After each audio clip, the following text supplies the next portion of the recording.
It seems like the baby has something to say. At the celebration for my son's 100th day since birth, my 8-year-old niece began to say this while glancing at my husband. Can you tell me what the baby is saying? When my niece said, sure, cheerfully, she began to say the most astonishing things. In the midst of our relatives murmuring, my husband turned pale and trembled slightly. No wonder, as the niece had figured out an outrageous plan that should have been known only to my husband, and I clenched my trembling fist in surging anger. My name is Jennifer. I'm a 24-year-old housewife. I married my husband Robert a year and a half ago, who is 2 years older and a company employee, and we had a son, Benjamin. Every day, I was busy with unfamiliar parenting, but we three were living happily. My sister and her husband, who live nearby, frequently came to our house and have been a great help, assisting with household chores and providing companionship since I was pregnant. While talking to my sister one day, I heard something shocking from her. That was, my niece Emily, who was 8 years old, had a strange power. One day, when my sister was going out with Emily, Emily seriously suggested a different route, saying, "It would be better to go this way because there will be an accident if we go the usual way." Out of precaution, my sister followed Emily's advice. The next day, they found out from the news that a massive accident involving multiple cars had happened on the route they were supposed to take. My sister was scared when she thought about what would have happened if she hadn't believed Emily's words. In addition to that, Emily had also predicted that a burglary would occur in the house next door, and it did happen.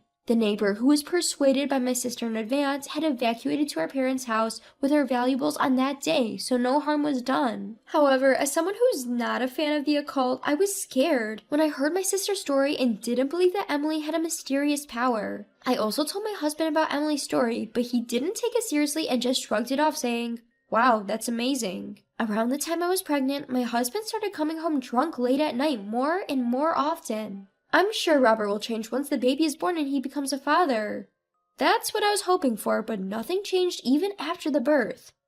We'll raise the child together after he's born. Robert's words, which had been like a mirage, were all left to me to handle after the birth. What's worse, my son, who had finally fallen asleep, often woke up because of Robert's loud voice saying, "I'm home," when he came home drunk. I ended up having to continue to soothe my crying son Benjamin in my arms. "Hey, could you please moderate your drinking and come home a little earlier? Benjamin wakes up, you know." "I can't help it. I have work socializing. Do you realize who's providing for our life? Don't complain all the time." Upon hearing my husband's yelling, my son started crying even more. "Be quiet, Benjamin. Jennifer, you're his mother. Calm Benjamin down." I was angered by that comment, but there was no point in arguing with my husband, who is drunk and overconfident. So I had no choice but to go to the bedroom and put my son to sleep. 2 weeks later, on my husband's day off, my sister and niece came to meet my son for the first time. Upon seeing little Benjamin, my niece, Emily, cooed, "Aw, he's so tiny and cute." But after a while, she started glancing at my husband, Robert. "Emily, what's up?" Jennifer, the baby seems to have something to say." Emily whispered to me, saying, "Keep this between us. Don't let Robert know." Upon hearing what she said, I was so astonished that I lost my words and found myself staring at my husband. Robert, oblivious to all of this, looked rather confused. "But babies can't talk yet." "That's the truth. That's what I'm telling you." "But still." "He doesn't want to leave Mom, so he's warning you about Dad." I couldn't believe the unrealistic story, but my niece was so serious with tears in her eyes that I couldn't help but worry. So, after my sister and niece left, I asked my husband, "Are you hiding something from me?" He quickly denied it. "Why would you suddenly bring up something like that?" "Huh? I was just asking." "I'm not hiding anything, and I'm not doing anything that should worry you. Please rest assured." "Well, alright then." Contrary to his words, his eyes were clearly dodging, and his demeanor was suspicious. Then my husband, who never usually does this, started changing our son's diaper himself, and I felt even more out of place. Could it be? Is Robert hiding something from me? The mysterious words Emily had said wouldn't leave my mind, and I started to feel uneasy about my husband. The next day, after my husband went to work, my sister and niece suddenly showed up at my house. "Sorry for coming so suddenly. Emily insisted on coming to Jennifer's place." My sister looked apologetic, but my niece's expression was serious. "Don't apologize, sis. Welcome. Emily, please come in." When I nodded, my niece neatly arranged her shoes and entered the house, looking fondly at Benjamin, who was sleeping in the crib. But while I was preparing a drink in the kitchen, I noticed that my niece had gone to my husband's study and was staring at one point. "Emily, what's going on?" "Jennifer, it's hidden here." "What?" When I followed my niece's pointing finger to my husband's bookshelf, I found his hidden diary and some documents tucked between the books. I had no idea my husband kept a diary, but I couldn't help but peek inside, even though I felt bad about it. There, in vivid detail, was a shocking plan my husband had been secretly concocting. I can't believe he was planning something like this. I was scared, my hands were shaking, and at that moment, I finally realized that Emily's mysterious power that my sister had told me about was real. When I showed the diary to my sister, she was surprised, but she gently held my hand and said, "It's okay, I will protect you, Jennifer. Because I'm worried about you, Jennifer, can Emily and I come here whenever Robert is off work?" "Of course, sis, thank you." As I felt reassured by my strong sister, tears started to flow. My niece was looking up at me, worried. "I'm sorry for doubting you before, sis. Emily's words were true, weren't they?" "I told you, didn't I? But I'm really glad we caught it before it got serious." "That's true. It's all thanks to Emily. Thank you." "Not at all. You're welcome." Although I returned a smile to my niece, who was smiling shyly, I felt my love for my husband gradually turning into resentment. I won't let this go. I'll get back at him.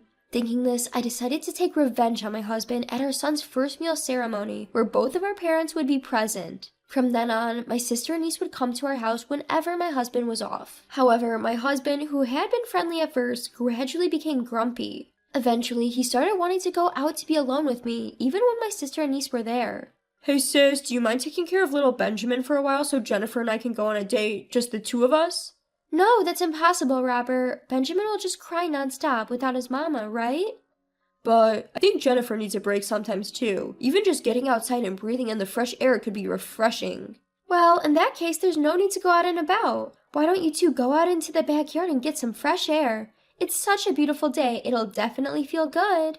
My sister always had a clever rebuttal that left him without a comeback, careful not to upset him. That's when I started noticing that Robert seemed to be irritable all the time. Then we finally reached the day of Benjamin's first bite ceremony. For this special occasion, my parents, my sister, and her husband, and my in-laws gathered at our home. I prepared a meal with all my heart and began the ceremony by placing the dishes on Benjamin's special eating utensils. "Benjamin, look over here. So cute." Robert, completely smitten with his son, was filming the event with a beaming smile. My father-in-law looked at him with a delighted expression and said, "Robert, you're such a great father." My mother-in-law, with tears in her eyes, nodded in agreement. Our son, not really understanding what was going on, seemed happy to be surrounded by everyone. And after the ceremony, we all decided to have a meal together. In the warm and friendly atmosphere, my niece Emily wasn't eating much. She just sat quietly watching Benjamin. "Here you go, Emily, your favorite orange juice." My sister tried to distract Emily and talk to her, but Emily didn't respond. I started to worry if she was sensing something again, and that's when it happened. "Robert, do you love money more than Jennifer?" With Emily's words directed at my husband, the lively atmosphere came to a standstill, and everyone froze in their seats, their eyes fixed on Emily. "Emily, why would you say such a thing?" "Because the baby told me so." My sister and I exchanged surprised glances, but everyone else seemed confused. "Come on, Emily. Little Benjamin can't talk yet, can he? You shouldn't tell lies, okay?" Robert, sitting next to her, was laughing as he patted Emily's head, but she angrily pushed his hand away. "It's not a lie. The baby said, Daddy's trying to get money by pushing Mommy from a high place." "Daddy? Me? No way. I would never do such a thing." "Benjamin said, I love Mommy so much. Stop it, Daddy." Upon hearing Emily's words, everyone's faces went blank. Among them, only Robert became pale, his lips trembling. "That's absurd. Stop making things up." Suddenly angry, Robert banged on the table. Emily's face tensed, and Benjamin looked as if he was about to cry. I wanted to keep things harmonious until the end of the meal, but it seems that's impossible. I stared at my husband with cold eyes. "You've been funneling company expenses to a hostess, haven't you?" "Huh? What are you talking about?"